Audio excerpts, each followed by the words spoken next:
Welcome back to the Blues Brothers podcast. In this podcast, I'm joined with Val, and we'll be talking about 3PLs. Probably one of the most common questions I get asked by clients on the operational side is, should we be using a 3PL? At what point should we be using a 3PL? And then all of the various questions that come with vetting a 3PL. So I want this podcast to stand as a resource. But anytime I get this question moving forward, I just link this 1 hour chat with Val. So Val, obviously you have a lot of experience in 3PLs historically. I'll pass to you to speak to that experience so that people understand where all of this information is actually coming from. Sure. Yeah, it's a very important topic. And to give some context and background into my experience, I actually started out as a CFO and COO at a small business in London, Ontario. And they had no operations. They had in-house fulfillment, and they wanted to expand into the US, focus on D2C, and add a 3PL partner on top of that. So they wanted to have in-house fulfillment in Canada and outsource fulfillment in the United States, which is why I have this unbiased experience of judging whether in-house is better than outsourced. And of course, there's going to be some pros and cons, which we're going to discuss and cover in this podcast. But I think it's important to understand that there's no one single partner that fits all. And there's no one single business model that fits all. So when we talk about in-house versus outsourced, you got to understand each business's needs. You got to understand their situation, their resources, their plans and goals for the future. And that will dictate whether you should take your fulfillment out of house or keep it in-house and keep scaling, keep growing. How do you see the sentiment for 3PLs versus in-house management in Australia versus Canada and the US? Yeah, I've worked with clients both in Australia and the United States, and I can see that Australian-based businesses are way more cautious about outsourcing to a 3PL, and rightfully so. It seems like there is the 3PL space is in its infancy, so to speak, in Australia. Not so much organizational prowess, not so much, social trust, credibility to show for. And that's why a lot of businesses in Australia lean towards in-house fulfillment and operations. Whereas in the United States, that's been running for a few years now. And you have Amazon, who's kind of like setting the pace for everyone, setting the standards for the space. And that's why you have a lot of 3PLs who have to step up to stay profitable and make money. And that's why they have to continuously optimize and improve their operations. And of course, there's different types of 3PLs. We've got, bigger 3PLs who serve Shopify brands like ShipBob, ShipHero. We've got smaller 3PLs that are just focusing on a small portfolio of clients. And we've got boutique 3PLs who tailor to a specific niche. So when you talk about those 3PLs, they're all different. They have different standards. They have different practices. They have different costs. And when you keep that in mind, you make decisions that way. But in Australia, it doesn't seem like there's a lot of options. And I've heard of a couple of them. I know ShipBob has expanded into Australia, so they are an option in Australia. But there's still very few players who can deliver quality service and do so cost effectively in Australia. For an e-commerce brand, when is the inflection point in which they should be making the decision of whether the right route is to continue to invest into building out in-house warehouse management or outsourcing? Because I'm sure there is that tipping point in which you either have to really start to load up operating expenses to reinvest into your warehouse facility, or you offload it and go to a 3PL. Yeah, it's a good question. I think it comes down to the cost and benefit analysis. Some 3PLs have minimum requirements for order volume or spend per month. So naturally, it becomes challenging for some brands to qualify for those, and it doesn't make any sense financially to switch to a 3PL, and they have to stick with their in-house fulfillment. But at some point, once you've hit those minimum levels, and typically it's 1,000 orders, once you hit 1,000 orders a month, you can start considering a 3PL.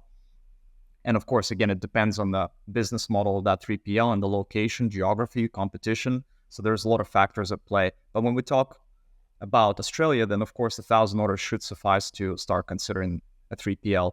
And again, there's a lot of factors at play, financial levers that will dictate the amount of money that it will cost you.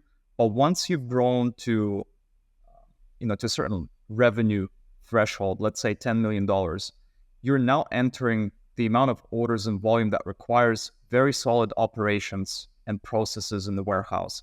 And a lot of brands, just because they don't have that knowledge, don't have the ability to think through the processes and build out SOPs, build out the systems and implement the proper warehouse management solutions, it may become counterproductive for them to keep their operations in-house. Because again, the goal of a D2C brand specifically is to market their products. So they have to build new products and market those products and build this brand in the market and position and focus on positioning. But when you waste a lot of resources and time and focus on improving your operations, which you're not even that good at, and you will need to learn, it's a huge learning curve, and the more scale that requires, the more challenging and complex it becomes. So I typically observe a lot of brands start to crumble under the volume, and their operations kind of give in, and it costs them too much to operate the warehouse. Overhead costs like rent, labor, utilities, equipment, maintenance, all those things add up to huge costs that far outweigh the fulfillment cost per order with a 3PL. And it makes financial sense to switch to a 3PL, to entrust them with your operations and focus on what you do best, which is building products and marketing those products. Makes a lot of sense. I would think that a lot of smaller e-commerce operators would take the assumption that vertically integrating their warehouse management would make more sense in terms of being cost effective and maximizing margins. But what you're essentially saying there and going down the route of is not necessarily. And particularly, it could be a misallocation of time and focus, considering that the highest leverage tasks within a D2C e-com brand are not, generally speaking, the fulfillment and warehouse management. Yeah, exactly. And again, if you're a D2C only business, then maybe it doesn't make sense for you to have in-house fulfillment. Maybe it's more cost effective, more rational for you to outsource fulfillment. But when we talk about omni-channel businesses like retail, wholesale, then of course you might make a case for having in-house operations, because you can utilize the infrastructure that already exists to serve other channels like retail, for example, and convert that infrastructure into fulfillment for your 3PL channel as well. Like, for example, I've seen some businesses who have retail presence convert their retail locations to fulfill orders for their D2C channel, which makes complete sense because you're going to run that cost of overhead with retail anyways. You might as well utilize it to its full potential for other channels. But if you only operate a D2C brand with no retail or wholesale presence, then you're probably wasting a lot of resources. And again, time, effort, focus, capital to deliver a certain level of operations and fulfillment. I think we've done a good job of contextualizing 3PLs and how 3PLs operate, the lack of 3PLs in Australia, as well as when you should specifically think about moving to a 3PL or investing into in-house management. My question now is that, let's say you want to discover, should we go to a 3PL or not? What is the cost-benefit analysis that a brand should be running? Is it just financial? Are there other cost-benefit analysis that they should be running so that they can make an accurate decision on which route they should move down, moving forward in time? Yeah, I typically break that analysis into two aspects: quantitative analysis and qualitative analysis. The quantitative analysis is about looking at your current costs, overhead costs of running a warehouse, paying people to fulfill orders, the shipping fees associated with your specific account rather than an outsourced account to a 3PL partner. and then comparing those costs to what a 3PL can deliver. So you will get quotes, you will get their pick and pack fees, you're going to get their receiving fees, you're going to get their, labor cost per hour, for example, you're going to get their storage fees, and you're going to compare those costs to your current expenditure. And you will see more often than not that you're probably running a much higher bill for warehouse, in-house fulfillment. And that just doesn't make sense financially. Now, on the qualitative side, of course, a lot of brands say, yes, we know that it costs us a little bit more, but we want to deliver that special experience. So when we talk about qualitative analysis, we have to look at SLAs, for example. How long does it take to pick and pack an order and then deliver it to the end consumer? So you have to look at the whole cycle of the order being placed and the order being delivered to the end consumer, and then say, will that be much more efficient and faster than us fulfilling the order and delivering to the end consumer? And if it's comparable, then of course it makes sense on the SLA side. Then you have to look at customer service. How does the 3PL respond to inquiries and customer service related issues? Are they prompt? Do they handle those issues effectively? Or do they respond, 48 hours later, 96 hours later, when it's been, a lot of time since you raised that issue to them? So then it becomes a front-end issue with your customer, because if you can't resolve that issue on the back end with your 3PL partner, that means the issue being escalated on the front-end side. And now you have branding issue. Not a lot of customers want to go through that, especially when you have players like Amazon delivering products the next day. So then, again, there's a lot of factors at play, but the typical ones are the speed of delivery. How fast can you deliver the product to the end consumer? Customer service issues. How quickly can you resolve those customer service issues? Packaging requirements. Can the 3PL partner provide you with custom packaging? Kitting requirements. Can they put pieces of the product together? Insurance requirements. Can they insure the goods stored at the warehouse, because there's a huge risk there? Maintenance requirements. Do they maintain their warehouse? Do they make sure that, they don't need to, that the building will not collapse, right? These are all considerations to have, because you're entrusting a good chunk of your business, which again, it can be anywhere from 15 to 20% of your P&L, to that 3PL partner. You want to make sure that they deliver the best possible service. Otherwise, it will cost you a lot of money, and it will, be a net negative for your business in terms of branding, in terms of P&L optimization. Yeah, so if you're a brand and you're going to market for 3PLs and you want to do the cost-benefit analysis, is there going to be much difference just in costs depending on different 3PL providers, or will it end up all coming out to about the same? There's a saying that you can't have all three, right? You can't have fast, you can't have quality, and you can't have cheap, right? So you have to compromise one of the things, and the same concept applies to 3PLs. You can't have a 3PL have great SLAs and cost nothing to you, right? Or have great SLAs, cost little, and also deliver quality service, right? You will have to compromise something, and depending on what stage you're at, you might want to compromise one of the things. For example, speed of delivery is essential, right? You want the product to be delivered as fast as possible to the end consumer.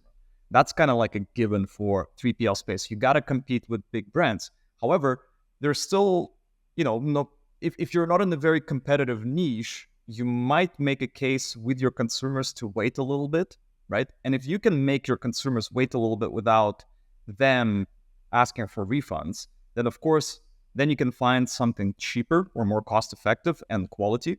But if you need to deliver your products as fast as possible and to do a good job of this, then it will cost you a little bit more. So it's all about understanding that you have to compromise one of those three aspects and then make a decision that way based on your understanding of the market you serve, based on the understanding of your resources, your capabilities, and the goals that you have. Yeah, so we've gone through a lot of client-side checks. There's looking at SLAs, there's looking at pick and pack fees, shipping accounts, packaging, receiving, kitting, storage fees, the list goes on, insurance as well. Outside of the client side checks, is there anything on the back end with a 3PL that you should be considering? Are there deeper questions that you should be asking aside from costs and operations related directly to your product handling? Yeah, when I was the CEO at the company I mentioned, I was actually responsible for implementing processes and systems in our in-house fulfillment warehouse and integrating those operations with the 3PL partners. So we kind of built out this nice system in place to reconcile operations across different channels, to serve the wholesale channel in Canada, again with in-house fulfillment, and 3PL partner to serve the D2C channel in the United States.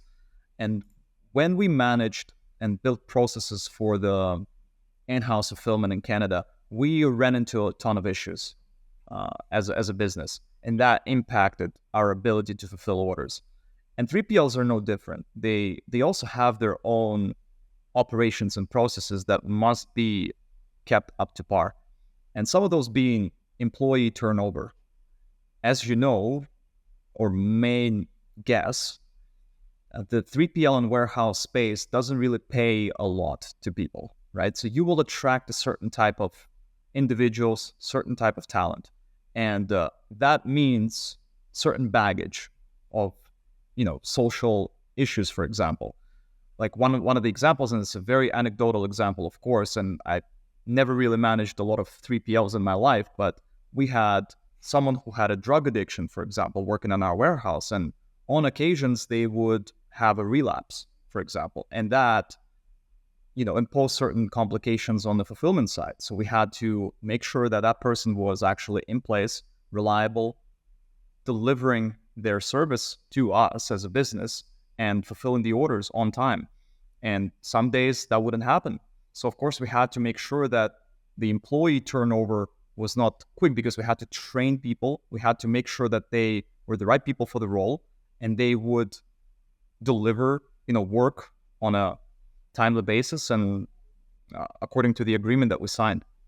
And sometimes that didn't happen. So with 3PLs, when you search for the right partner, you have to look at their operations as well and understand that employee turnover is a big risk factor in the 3PL space. And most of the downtime actually is because of labor hours.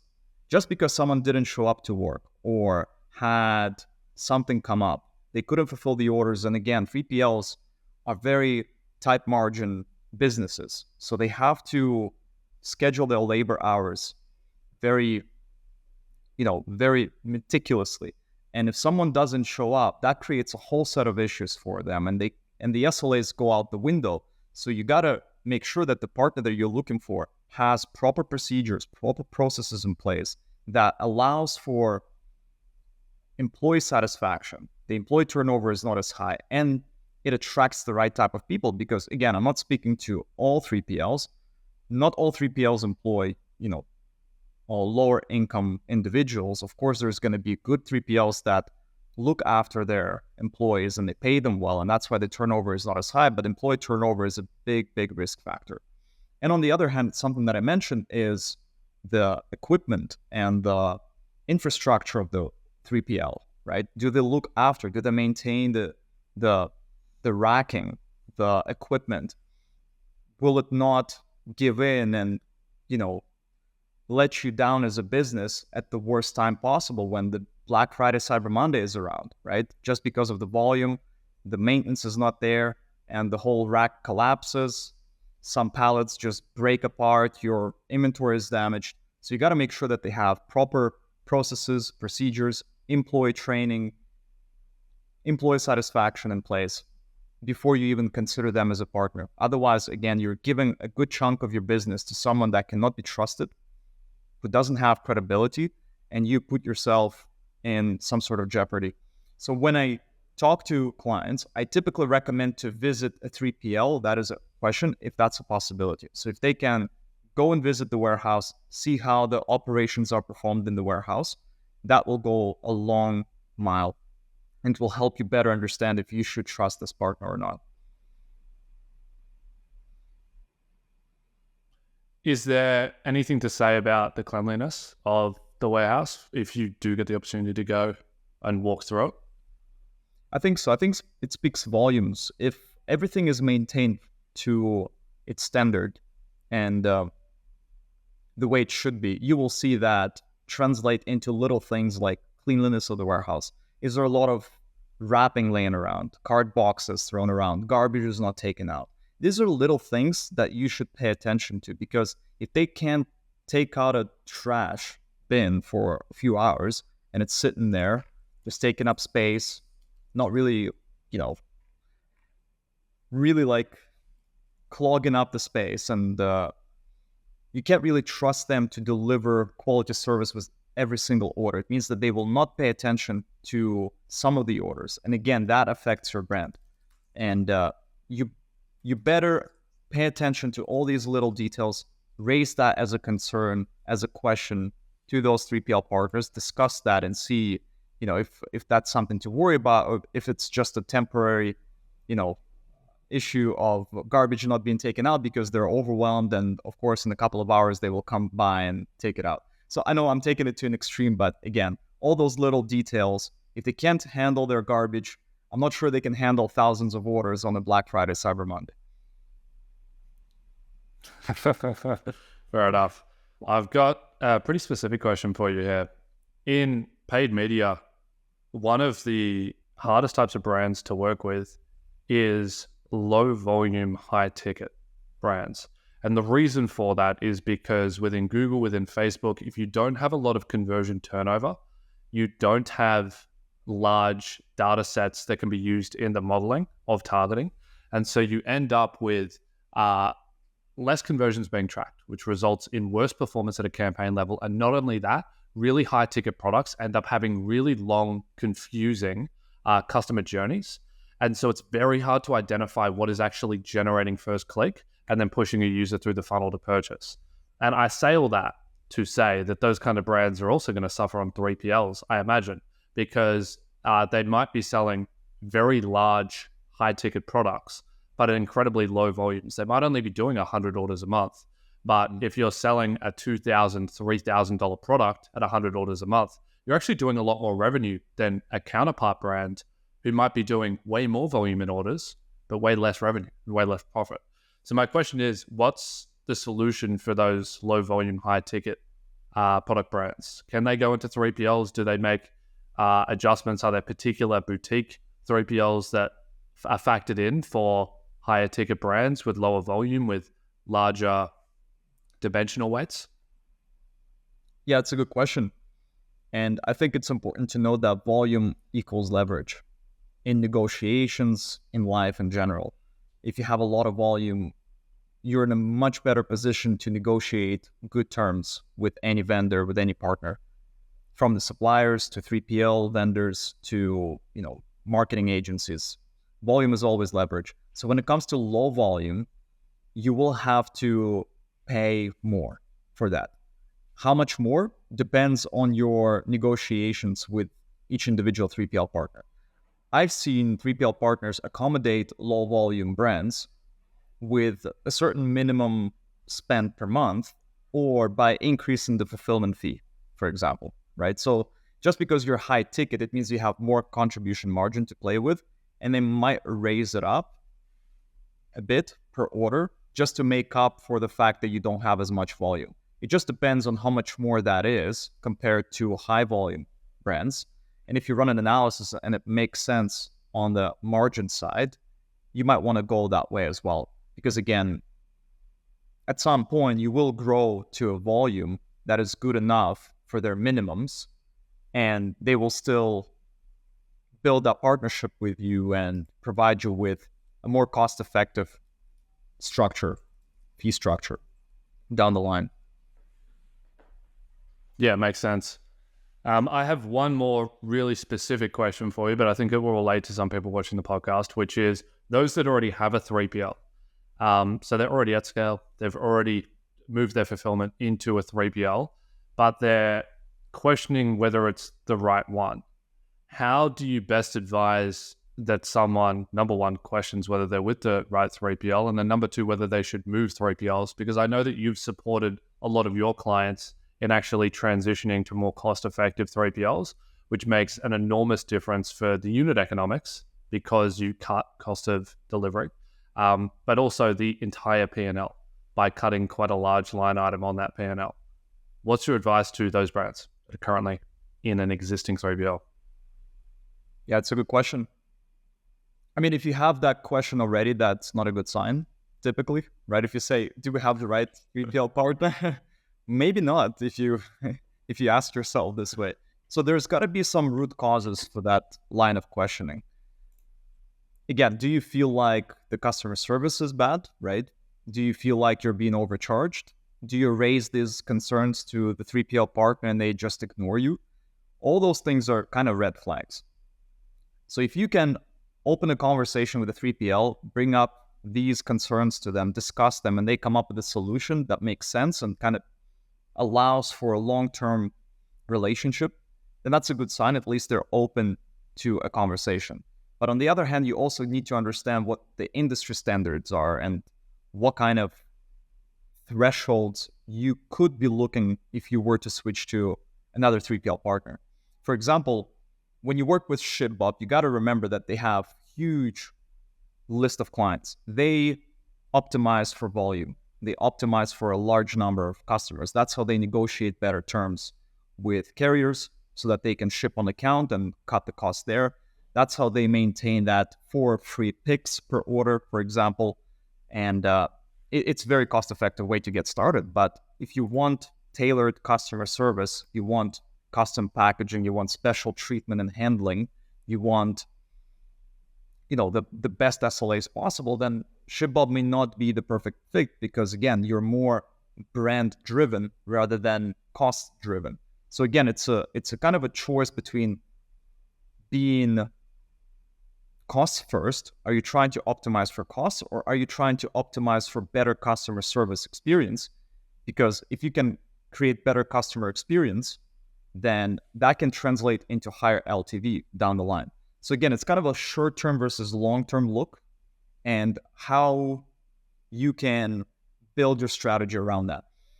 For brands that are, optimizing for first purchase profitability, don't have that much repeat potential, it might make sense to switch to a cost-effective solution that saves you money in the short term. But for businesses that have a consumable product, that have great retention, it might make sense to pay a little bit more, but find the right partner who will ensure the best possible treatment of each order. So then you would go with a boutique 3PL rather than mainstream 3PL like ShipBob or ShipHero in the United States. Yep, makes complete sense. Is there anything else that you think would be useful to add to this podcast as a all-encapsulating 3PL podcast? Yeah, I think the 3PL discussion is very interesting. It's very deep as well. What I want people to take away from this conversation, again, we don't want it to drag out for too long, and there's a lot of factors at play. And of course, you have to do your own due diligence with your existing 3PL and in-house fulfillment. But the main point I'm trying to make is to raise questions. I hear a lot of Australian businesses specifically be against 3PL fulfillment. And again, if there is some backstory to it, or there's no solutions that you're aware of, that's a good point. But if you're just against the idea because you want to have in-house fulfillment, that seems irrational to me, right? Because why exactly do you want the in-house fulfillment? Is it because you want to have control over delivery, pick and pack, and trying to control every aspect of the fulfillment stages of each order? Then there might be a 3PL who can deliver the same type of standard or same type of quality fulfillment. You just gotta look for it, right? So don't be against and don't have this sort of prejudice towards 3PLs that they're a bad partner from the get-go and in-house fulfillment is better. Again, there's so much more to it, and there's going to be a bunch of different options available. It doesn't necessarily mean that every single 3PL is bad just because one doesn't fit your needs. There's going to be other partners who could have a different business model could have a specific focus in a specific category niche, like supplements or clothing. For example, one of the notorious 3PLs now is notorious in a good way. I'm not saying in a bad way, of course. Notorious and famous is Nimble.ai, and they do automated pick and pack for clothing brands specifically. So it's autonomous AI robots fulfilling your orders, right? And that's a cool concept. And again, you don't hear too much about it in Australia, for example. Doesn't mean that's not going to change anytime soon, but I just want people to have an open mind about 3PL partners. Not every single 3PL partner is the same. There's going to be mainstream 3PLs who focus on volume, don't care about accounts. They're just numbers on paper. Doesn't mean they're bad. You just got to take it as is and understand that they're good for cost cutting, not so much for great customer experience. On the other hand, we've got smaller 3PLs who want to make a name for themselves, so they're going to treat your brand quite nicely, but there's going to be some risks there as well. They may not have processes in place to maintain volume as you grow, so that there's going to be some trade-off there. And there's going to be 3PL, boutique 3PLs who have a specific focus on a niche category, and they will deliver the best possible customer service, customer experience for your customers as well, but not necessarily a cheap option. So again, it's all about trade-offs. Be open-minded and understand your needs, your goals, and then compare 3PL's business models with your goals and needs, and that will make for a more productive conversation. And again, hopefully that will help you as a business cut your OPEX, again, the overhead costs associated with in-house fulfillment, and potentially boost margins on the fulfillment side. Perfect. Thank you for taking the time, Val, to hop on and talk everyone through 3PLs. Where can they find more content from you? I post on LinkedIn, and once in a while I do make posts about 3PLs, not so much at this stage, but if you have any specific questions, feel free to reach out. I'll share my experience. And of course, if you need help with expansion into the US, for example, and you're looking for a 3PL partner, I have a network of different 3PL partners that I can refer, that I've sort of tested and basically trust at this point to deliver good service. And if you're looking for a 3PL partner in Australia, hit me up as well. Might be able to give you some advice and share some tips. Perfect. Thanks, Val. Awesome, Nathan.